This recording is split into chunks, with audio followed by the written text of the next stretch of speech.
A rusty bicycle seems like the end of a story. The warped frame, the stiff chain, the faded paint, and the deformed wheels all seem to speak of abandonment. But within that old metal, something valuable still remains. In a modern factory, that scrap metal can be reborn as a new frame, strong, precise, and ready to hit the road again. Every year, millions of bicycles end up forgotten in garages, storage units, yards, junkyards, and recycling centers. Some were used for decades.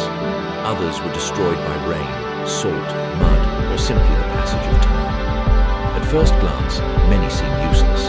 Frames covered in rust, bent handlebars, hardened chains, cracked tires, and parts that no longer fit. However, for the metal recycling industry, an abandoned bicycle is a concentrated reserve of steel, aluminum, and other materials capable of re-entering the production cycle.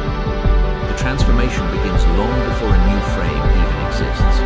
First, each material is separated, cut, cleaned, and sorted. Then the metal enters furnaces, molds, rolling mills, precision machines, and welding workshops. What began as a mountain of scrap metal is transformed, step by step, into perfectly aligned tubes, strong joints, durable paint, and a new structure ready to withstand thousands of kilometers. The process begins in the receiving yard of an industrial recycling plant. Trucks loaded with old bicycles arrive from workshops, municipalities, waste disposal sites, recycling centers, and scrapyards. Some still retain part of their original shape. Others arrive mixed with loose parts, broken wheels, bent handlebars, fenders, rusted chains, and deformed forks.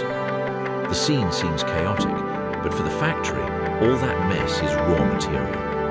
The bicycles are unloaded onto a reinforced platform. There, the first visual inspection takes place. The workers identify the main materials and separate the elements that could contaminate the smelting process. Tire rubber, inner tubes, grips, saddles, reflectors, coated cables, plastic parts, and foam rails must be removed from the flow of metal. Each material follows a different route. The goal is for only the cleanest possible metal to reach the furnace. The initial separation combines manual labor and heavy machinery. The workers remove accessible parts with cutting tools, on severely deteriorated bicycles, screws are welded, shut by rust, threads are stripped, and some components are fused together after years of exposure to rust. In such cases, hydraulic shears are used, capable of cutting tubes, forks, pedals, and handlebars in seconds. The bicycle ceases to be a whole and becomes a series of manageable fragments. Next comes magnetic sorting. A powerful electromagnet passes over the mixture and attracts the ferrous parts, mainly steel and iron. Steel frames, spokes, some forks, bolts, and structural components are separated from the rest with remarkable speed. Aluminum, used in many modern frames, rims, stems, and lightweight components, follows a different route. Eddy current systems are used to separate it, capable of expelling non-ferrous metals onto a different conveyor belt. This way, the factory avoids mixing materials with different melting points, mechanical properties, and chemical compositions. The recovered steel then moves on to the shredder. The machine resembles an industrial maw with hardened steel teeth. Frames enter bent, broken, or whole and come out as small fragments. This size reduction is essential. The shredded scrap metal takes up less volume, is easier to load into industrial bins, heats more evenly, and allows for the removal of contaminants trapped in corners, joints, and cavities. The destruction of the old frame is also the first real step toward the creation of a new one. The fragments then undergo high-pressure cleaning. Industrial water jets remove dried mud, grease, dust, paint residue, surface rust, and adhered particles. The goal isn't to transform each piece into perfect metal, as the furnace will do part of that, but rather to reduce the presence of substances that could generate gases, excessive slag, or impurities during melting. After washing, the scrap metal enters a hot air drying system. Moisture is dangerous inside a furnace because, upon contact with molten metal, it can expand violently as steam. Therefore, the material must be completely dry before loading. At this stage, the old bicycle has already lost its identity. The original color has disappeared. The brand no longer matters. The model, the years of use, and past repairs have been reduced to fragments of metal. But this loss of form allows for the recovery of its essential value, the atoms of iron, carbon, aluminum, and other elements that made the original structure possible. The clean scrap metal is deposited into enormous loading baskets.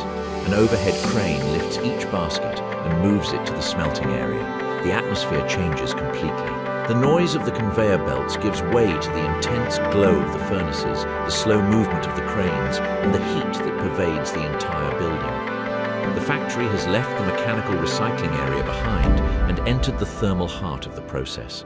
The electric arc furnace is one of the most important machines. Its function is to convert solid scrap metal into liquid steel. The basket is positioned over the mouth of the furnace and discharges tons of metal fragments. Then the lid closes, graphite electrodes descend, and an electric arc of enormous power is generated. This energy travels through the space between the electrodes, raising the temperature to over 1,600 degrees Celsius, enough to melt steel. Inside the furnace, parts cease to exist as individual fragments. The remnants of frames, forks, bolts, and tubes soften, collapse, and blend into an incandescent mass. The surface seethes with bubbles of gas, slag, and molten metal. The process is precisely controlled because the steel of the new frame needs a specific composition. It must be strong, weldable, relatively lightweight, and able to withstand vibrations, impacts, and repeated stress. Technicians extract samples from the molten metal and analyze them using spectrometry. This test reveals the proportions of carbon, manganese, silicon, chromium, and other elements present in the steel. If the mixture needs correction, alloying elements are added in calculated quantities. A small change in composition can alter the hardness, ductility, or fatigue resistance. For a bicycle frame, ductility is crucial. The material must withstand deformation and vibration without becoming brittle. Slag, formed from oxides and impurities, is removed from the surface of the molten bath. This layer serves a purpose during melting, as it helps capture unwanted elements, but it must be separated before casting. When the steel's chemistry reaches the required values, the furnace tilts and pours the liquid metal into a ladle or transfer tub. The incandescent flow falls like a river of fire, surrounded by sparks, steam, and thermal radiation. From there, the steel goes to continuous casting. Instead of being poured into small molds, the metal enters a cooled mold that forms a long, continuous piece. The exterior cools rapidly, creating a solid skin, while the interior remains hot. Heavy rollers guide the material and extract it at a controlled speed.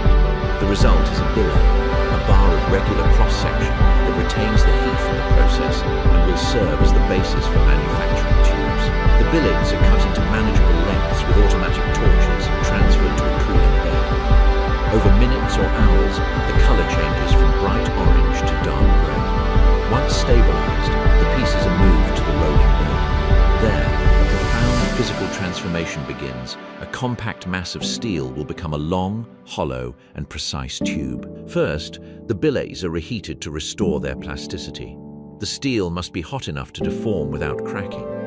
Then it enters a series of rollers that compress, stretch, and reduce its cross-section. Each step modifies the material's internal shape and orients its structure. The piece is progressively lengthened until it becomes a thinner bar. The crucial moment comes with the drilling. A high-strength mandrel penetrates the center of the hot steel and creates an internal cavity. The solid bar is transformed into a hollow tube. This operation requires enormous force and precise alignment because any deviation can result in uneven walls. Next, the tube passes through finishing rollers that adjust the outside diameter, wall thickness, and circular height. Sensors monitor every millimeter, since a tube that is too thick adds unnecessary weight, while one that is too thin compromises strength. Cooling is carried out in a controlled manner to prevent internal stresses. The tubes are then cut into specific sections and passed through straightening machines. Straightness is verified with laser systems, as a bicycle frame can sense. A small defect in the tube can lead to a misaligned wheel, unstable steering,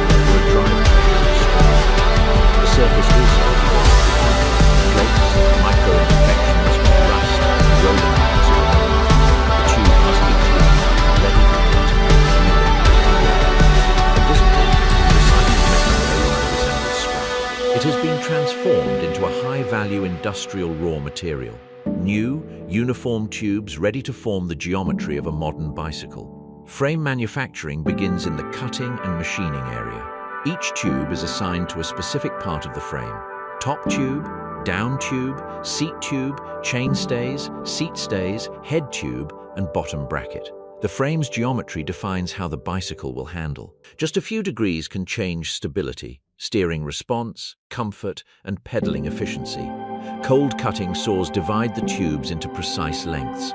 Unlike heat cutting, this method reduces heat distortion and maintains cleaner edges. Milling machines then create the joints, called fishmouth joints, semicircular cuts that allow one tube to fit precisely against another. This stage is critical. A poorly fitting joint requires excessive weld filling, concentrates stresses, and reduces structural integrity. Before welding, the tubes enter a degreasing bath. Oils, metal dust, and machining residue can contaminate the weld bead. They are then rinsed and dried with compressed air to prevent instant oxidation. The clean steel is then moved to an assembly jig. This structure holds all the tubes in the correct position during welding. The jig establishes angles, distances, symmetries, and alignments. The frame begins to take shape, but it is still a fragile structure held together by clamps and pins. TIG welding allows the tubes to be joined with great control. The electric arc generates a concentrated heat point, while a filler rod completes the joint. Small tack welds are applied first to keep the assembly stable. Then the geometry is checked. If everything is aligned, the final pass is made. The weld bead advances around each joint in a regular pattern, resembling small metallic flakes. This pattern reveals rhythm, temperature, and precision. The rear dropouts are welded with particular care, as they will support the wheel and bear the forces of pedaling, braking, and chain tension.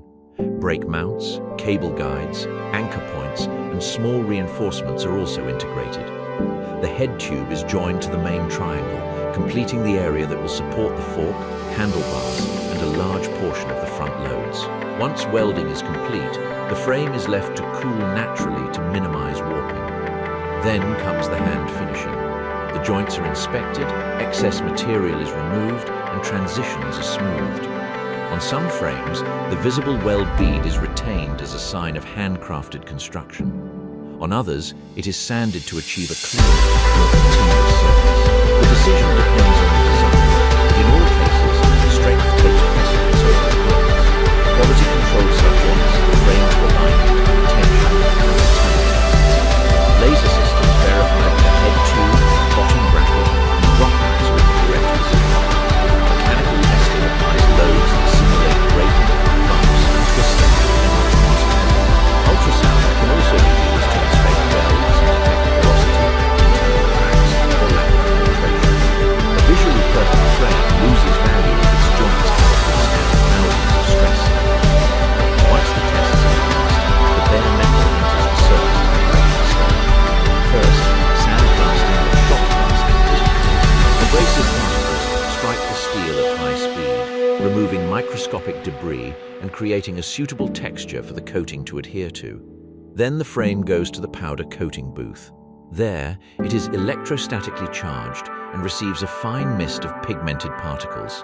The electricity causes the powder to adhere even to curved areas, corners, and difficult-to-reach crevices. The coated frame enters a curing oven. The heat melts the powder into a continuous, hard, and durable layer. This paint protects against moisture, minor impacts, sunlight, and everyday wear and tear. When it emerges from the oven, the frame already has a new visual identity. It might be vibrant red, bright blue, satin black, urban green, or any finish defined by the brand. Logos, decals, or engravings are then applied, and a clear coat protects the assembly. The finished frame can still receive components if the factory produces complete bicycles. Headset cups, bottom bracket, fork, handlebars, drivetrain, brakes, wheels, tires, and chain are installed. Every bolt is tightened with a torque wrench to exact specifications. Excessive torque can damage threads or components. Insufficient torque can lead to dangerous looseness. The bicycle is then mounted on a test bench where wheel rotation, bearing smoothness, shifting accuracy, and braking power are all checked. Finally, the bicycle is cleaned, protected, and packaged. What enters the plant as rusted metal leaves as a new product, designed to be reused. The process doesn't erase the material's past, but it completely transforms it. The steel that was once part of an abandoned bicycle now forms a renewed frame, with precise geometry, controlled welds, durable paint, and the ability to travel to new cities, roads, and routes. The transformation reveals the true power of industrial recycling. It's not just about reducing waste. It's about recovering materials, stored energy, technical value, and possibilities. A rusty bicycle seems like the end when it's lying in a corner. Inside a factory, it becomes the beginning of another machine. The rust disappears, the shape changes, and the metal finds a second life on two wheels.